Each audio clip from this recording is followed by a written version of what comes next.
สบายดีพ่อแม่พี่น้องFCบ่อยู่ฝั่งไทยฝั่งลาวหรือต่างประเทศเนาะพี่น้องมันก็มาพบกับสกึมเนาะค่ำเลยพี่น้องกลับมาจากมุกดาหารเนาะไปซื้อเครื่องไอยแอเครื่องใส่ของสอยมากะพอดียังบ่ได้กินข้าวดอกกะว่าสิบ่กินข้าวแรงมื้อนี้กินอาหารมาจากไทยอิ่มแป้เลยทุกคนเลยสกึมก็อยากมาขอบคุณ FC ที่น่ารักทุกคนเนาะที่เข้ามาติดตามสกึมผู้ว่าจะเป็น FC เก่าหรือใหม่เนาะที่เข้ามารับ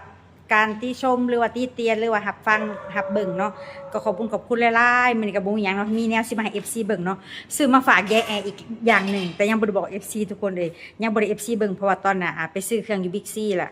พอดีว่าเซากึมก็อยากขับรถแน่ก็เลยบ่ได้ให้ FC เบิ่งเนาะ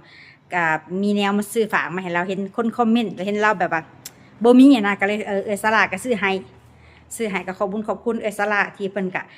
เห็นทุกสิ่งทุกอย่างที่เพิ่นบ่มีเนาะเพิ่นซอยด้วยความจริงใจด้วยบุญกุศลที่ว่าอยากให้เนาะพี่น้องเนาะเฮาก็เป็นผู้ให้ยิ่งให้ยิ่งมียิ่งขี้ที่ยิ่งยากไกลนะทุกคนเนาะพระเจ้าเพิ่นก็ยังบอกเนาะทุกสิ่งทุกอย่างที่หักเซากึมเฮ็ดเพราะว่าเพิ่นก็สงสารเฮ็ดจากใจจากบุญกุศลที่เพิ่นต้องการเฮ็ดบ่ได้หวังอีหยังทั้งสิ้นเนาะเพราะเพิ่นก็บริจาคกับป้าแอเนาะบริจาคกับยายแอฮะก็ฮู้จักเพราะว่าเพิ่นก็เห็นในคลิปเซากึมที่เซากึมไปถ่ายมอบอาหารการกินหลังจากนั้นเพิ่นก็แฮกเซากึมกับซอยเรือเนาะทางน้ำเจ้าน้ำบาดาลแล้วก็เอียงเกาะเจ้าน้ำบาดาลแล้วก็สิเฮ็ดหัวอ้อมให้เพิ่นแล้วก็เสร็จมุงมองอาบน้ำอาบในมองซักผ้าซักแพรมื้อนี้ได้กะละมังได้ถังมาซื้อตัวอย่างดีเลยพี่น้องเอ้ยซื้อของไทยเนาะก็บ่ซื้ออยู่ลาวก็สิมีของเวียดแน่ของจีนแน่ก็สิบางเนาะแตกง่ายเซากึมก็เลยซื้อมาจากไทยเนาะมื้อนี้ก็อยู่กับลูกสาวน้ำคิงเฮ็ดใส่บุนี่เบิ่งลูกสาวข่อยลูกขนาดพี่น้องเอ้ยบ่เบอร์15ให้น้ำคิงไปเบิ่งเฮือนเซากึมจ้าเอเฮ็ดอีสังไปดีร่างเจ้าของ ร่างจองผู้ลูกสาวข่อยพี่น้องเอ้ยน้ำคิงนี่มันก็พอเฒ่าพนักกะเสียเนาะ FC เพิ่นมาเบิ่งใหม่ไปสิบ่ฮู้อันนี้เพิ่นก็เป็นตาอีตนเนาะสลากะให้เซากึมเอามาดูแลอะไรเพิ่นก็ซัพพอร์ตส่งเสียเฮียนหนังสือตอนนี้โอ้สลากเพิ่นส่งเสียน้ำคิงก็เดือนนึงบ่น้อยๆได้เดือนนึง300เหรียญพี่น้องฮักเซากึมนะ FC ก็คอมเมนต์เนาะว่าเพิ่นใจบุญหลายเนาะสลาก็ดีใจแทนเพิ่นที่เพิ่น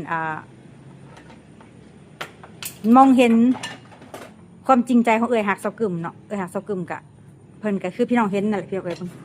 มีสายข่าวแป๊บนึงพี่น้องเอ้ย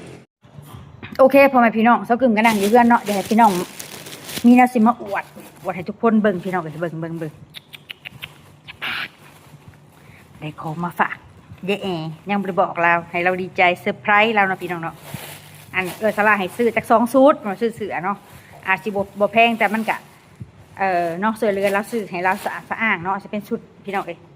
ผ้ามัดย่อมนุ่งเย็นสบายเนาะสกึมซื้อมีธงได้พี่น้องเอ้ยส่งเสือมารีวิวเลยพี่น้องเดินมารีวิวให้ทุกคนเบิ่งก็ได้ครบมาเห็ดแต่กระโปงกระมังแต่ว่าสิเอาไปผัดผุแหละเจ้าหน้าบาดาลจังจะไปมอบให้เรานะตัวนี้ซื้อเสือให้ยายแอพี่น้องเอ้ยเขากับซียายแอเลยพี่น้องเอ้ยนุ่งสบายได้นุ่งเย็นได้อันนี้ส่งมีส่งแล้วก็มีเสือโอ้จักรน้อยผู้ประจักษ์ดอกถ้าบางรอบคือบ่ได้อ้วนไปเนาะอ้วนกับบ่เป็นยังดอกนุ่งได้อยู่ไหนเสือตัวใหญ่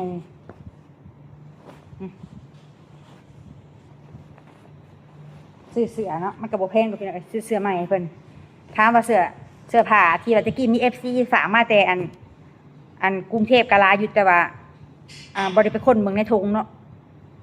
ทงลายแสกเป็นผากไม่ไปบริจาคในห้างยังเยอะที่เบิ่งก็มีหลายว่าจะเอาไปให้ยายแออันมีอยู่เสื้อผ้าใหม่ๆแต่นี้เป็นเสื้อผ้ายังบ่ได้ใส่ตัวนี้มือหนึ่งเลยจนสละเพิ่นว่าซื้อ2ชุดเพิ่นว่าสิมาให้ FC เบิ่งพี่น้องเอ้ยโตนี่เสื้ออันนี้เสื้อนุ่งเย็นเนาะส่งกับนุ่งเย็นยืดโอ้ใส่สบายใส่ได้ส่งยืดนุ่งเย็นเลยนี่เดี๋ยวมื้อหน้าจะซื้อให้เราใหม่ให้เราเปลี่ยนก่อนตัวนี้กะบุญยังเนาะเอามาให้ FC เบิ่งมาโชว์ FC มาอวด FC งามบ่พี่น้องงามบ่สีม่วงเนาะให้ยายแอเปลี่ยนมาอื่นแนวใดกะขอบคุณสลาและฮักเพิ่นทางอเมริกาเนาะที่ให้เซากึมเป็นสะพานบุญแล้วก็เบิ่งแยงน้องนุ่งเบิ่งแยงผู้ทุกข์ผู้ยากเนาะ ขอให้อวยพรให้พระเจ้าอวยพรเพิ่นได้ค้าขายง่ายมือกำไรร้อยต่อพันต่อปราศจากโรคภัยไข้เจ็บมีความสุขตลอดปีเนาะเสียดหยังก็ให้ประลับลื่นถูกประการเนาะแล้วก็มีอันสุด7สุดของอันเท่าน้องเท่าดาวิดที่ว่าเรามาโบสถ์เมื่อวานนี่พี่น้องเรากับกำพร้าเนาะแม่เราเสียตั้งแต่เราบ่ทันฮู้ความหยังแม่เราเสียตั้งแต่เราประมาณ 3-4 เดือนเพราะว่าตอนนั้นส่งโควิดแล้วก็แม่เราก็เสียแล้วก็บ่ได้ไปรักษาตัวแล้วก็ทางบ้านเฮากับเพิ่นว่าล่มแล้วก็ตายมีแห้งนะพี่น้องแต่ว่าจริงๆมันก็บ่แม่นดอกตะกี้ส่งโควิดนะแพทย์ก็บ่อยากใกล้กันบ่อยากจับบ่อยากบายคิดว่าเป็นโควิดแต่อาจสิบ่แม่นจะเส้นเลือดฝอยในสมองเรามันแตกเราเจ็บหัว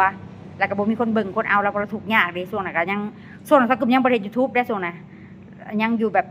ซอกึมก็ยังค้าขายธรรมดาก็เลยแบบก็ยังบ่ได้ถ่ายคลิปตอนนั้น FC อาจสิบ่ฮู้และ FC ใหม่ที่มาติดตามซอกึมเพิ่นก็ยังบ่ฮู้ว่าซอกึมเป็นไผมาจังได๋นะอันนี้สลากให้ซื้อ7สุด7มื้อเพิ่นว่านี่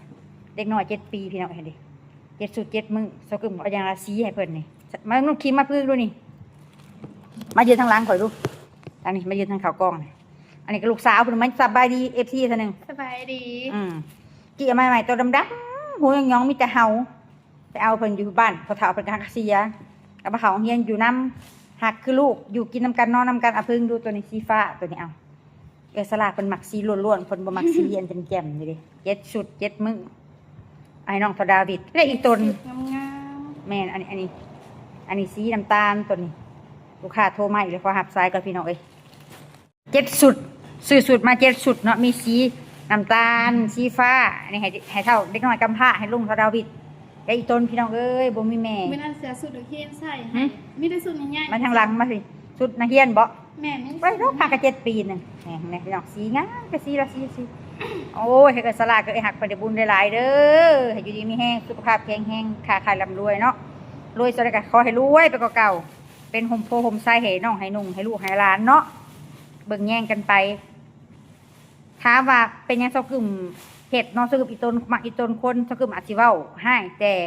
มักสงสารคนเป็นคนจริงใจนะพี่น้องปากให้แต่ใจดีจริงใจอีตนคนเนาะพี่น้องเอ้ยซื้อนี่7สุดสีนี่งามเนี่ยสีมีสีนี่เอา มันลาย บ่ลายเสื้อตัวหนึง เนาะ ใส่มาโบดโอ้ยสวยมากเลยทุกคนและของยายแอร์2สุดแอร์ไปแอร์นำ2สุดได้น้ำคิงเด้กาน้ำคิงเลยนอนอยู่กินน้ำกันพี่น้องหักแพงหักกะซอกึมกับหัวจักกันมา3 ปีแล้วซอกึมซอยเหลือคนด้วยความสงสารเนาะซอกึมบอกหักซอกึมเลยค่ะซอกึมบอกอีตนคนนี่จ้างเขาได้กับโบไปโบเฮ็ดค่ะผู้ใดเคยติดตามซอกึมเคยตั้งแต่ภาพแม่ซีพิมพ์ไปรักษาอยู่ขอนแก่นโรงพยาบาลศรีนครินทร์ไปอยู่หา2 เดือนเนาะไปถ่ายคลิปทุกมื้อบ่จนตอนส่วนไหนยูทูบเต็มโตเลยพี่น้องขายของออนไลน์นำขายเฮ็ดซอกึมสิขายของกาแฟให้ยายนี่สวีเดนเนาะบางคนเพิ่นมาติดตามเพิ่นก็บ่ฮู้ขายของให้ยายนี่สวีเดนเราเป็นคนดังอยู่ไทยเนาะเราอยู่ได้ผัวอยู่สวีเดนเราเป็นเจ้าของแบรนด์เขาก็เคยไปกินข้าวเคยไปนอนโรงแรมกับเราไปเรียนยิงแอดโฆษณาแล้วก็ไปขายของออนไลน์กับยานีสวีเดนกับนางบีไอสติกเนาะกับเป็นตัวแทนดีลเลอร์ให้เพิ่นฮู้จักกันตอนช่วงโควิดขายของนำกันมาตลอดมาฮู้จักกันหลายคนกับคนดังนี่เจ้าของแบรนด์แต่ละแบรนด์พอเป็นสิเป็นตัวแทนรายใหญ่เป็นดีลเลอร์เนาะก็ขายก็พอได้กินพี่น้องเอ้ย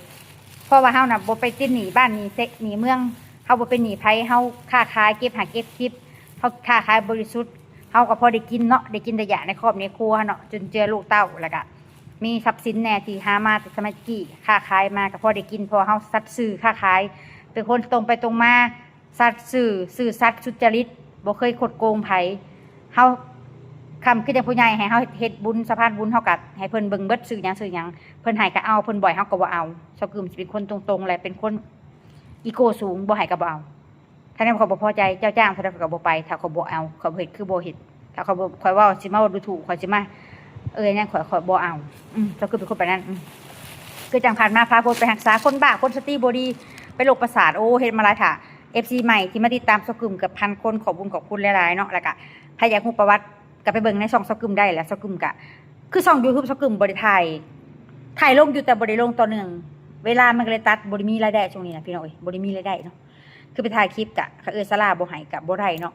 คือช่วงนึงก่อนสิพาไปไปบ่แม่นก่อนสิไปมอบอาหารให้ไปเพิ่นก็ให้อยู่ค่าน้ำมันค่าเติมค่ากาแฟก็ขอบคุณเพิ่นหลายๆเนาะก็ให้เพิ่นอยู่ดีมีแฮงค่าขายร่ำรวย หั่งเท่าไรก็ให้เพิ่งหั่งมีกว่าเก่าเนาะถ้าว่าซอกกึ่มก็พอได้กินได้อยากอาจสิบ่รวยสำเพิ่นเนาะ แค่เป็นแค่สะพานบุญเนาะพี่น้องเนาะไปสิพาไปเบิ่งสิไปเอาอันของยายแอลงตลอดพี่น้องไป เปิดไฟนะ แม่เปิดไฟหน้าบ้านเนี่ยอันนี้เพื่อนซอกกึ่มพี่น้องอย่าตกใจเลย FC 6หน่อย1เพราะว่าอันบ่นอนข่อยเนี่ยเจ้าฟังข่อยบ่มักได้นอนอันบ่มักได้นอนห้องนะนอนแบบนี้บ่ได้มักอันนอนห้องหรูหราเนี่ยเบิดก็นอนเตียงหั่นน่ะบ่รับน้ำคิงหั่นน้ำคิงมาอันน้ำคิงเอ้ยอัดประตูก่อนมึงผู้เครื่องอย่าว่าซั่นว่าสิเด้อพี่น้อง FC ข่อยเป็นคนที่ว่ามักอยู่สบายโล่งๆกว้างๆเนาะโหมีอยู่ห้องนอนแต่บ่มักนอนเด้เป็นซอกกึ่มเป็นคนอันซอกกึ่มเอียงก็ซอกกึ่มเป็นโรคย่านความแคบนะเป็นโรค panic attack ตะกี้ซอกกึ่มเป็นโรคปิตกโรค panic ซอกกึ่มก็เลยบ่ค่อยอยากนอนเนาะบ่ค่อยอยากนอนห้องแอร์เนาะโอ้สวยจังเลยค่ะอยู่นี่ ตกใจหมดปะอันนี้ก็ลูกสาวอีกผู้หนึงอันลูกสาวบุญธรรมเพิ่นมาเป็นลูกเลยสิคันสละว่าอนาคตเพิ่นมาเกษียณอยู่ลาวก็สิไปอยู่นำกันเพิ่นโอ้ยมาลูกอันนี้ก็คงสีขาวหน่อยเนาะซื้อมาแต่ไทยเอามาขายโตยังขายบ่แต่โควิดพุ่นแหละมีเอื้อหักอยู่ทางอันกาฬสินธุ์เป็นเจ้าของช่องออนซอนทีวีแล้วก็ค้าขายนำกันแล้วก็เอาลงมาไว้ลูกเดี๋ยวคนรักได้ไว้กับบารถอันนี้เพื่อนซอกกึ่มเนาะตรงไปกับทางไปปักเซทางไปบันโคกพุ่นแหละบ้าน YouTube ซิเลไลพุ่นแหละ บ้าน ฮะ ยุ่ง ก็ได้ข่อยบอกว่าบ่ให้เจ้าเปิดประตูปาไว้ย่ออย่ามันถูสีรถเด้ออีหล่ะจะปิดเอาไว้นี่ก็ได้เจ้าอันน่ะมึงข่อยสิแล้วข่อยจะให้เจ้าปิดประตูไว้อย่ายุ่งกินเด้ฮะได้แนวกดขี้เหงื่อให้ยายแอเด้ ขี้เหนียวในตาราง เอาไว้มืออื่นเขาถือไปเด้ออย่าลืมเอากระติกน้ำผูกกระตุกอันนี้ทั้งใส่น้ำแล้วก็มีกระมังอันพามาเข่าแล้วก็มีเหยือกเนาะซื้อมาให้เพิ่นมีแต่ของไทยไว้พี่น้อยนี่ไงผูกไปเซอร์ไพรส์แล้วเดี๋ยวมืออื่นนี่คู่ก็ยังดีผูกนาผูก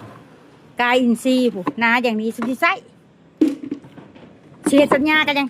จ้อยก็ได้ป่ะสัญญากันป่ะอันกระมังสักเครื่องก็2 อันเอาไว้สักไว้ไล่เนาะเสร็จสัญญาพระเจ้าขายนี่เจ้าหลักขายนี่คอยชี้ให้ตำรวจจับเจ้าป่ะสิ่งของมันเป็นของข่อยเขาซื้อมาให้แม่เจ้าใส่เป็นของกลางเจ้าไม่อยากใส่เจ้าก็ปะไว้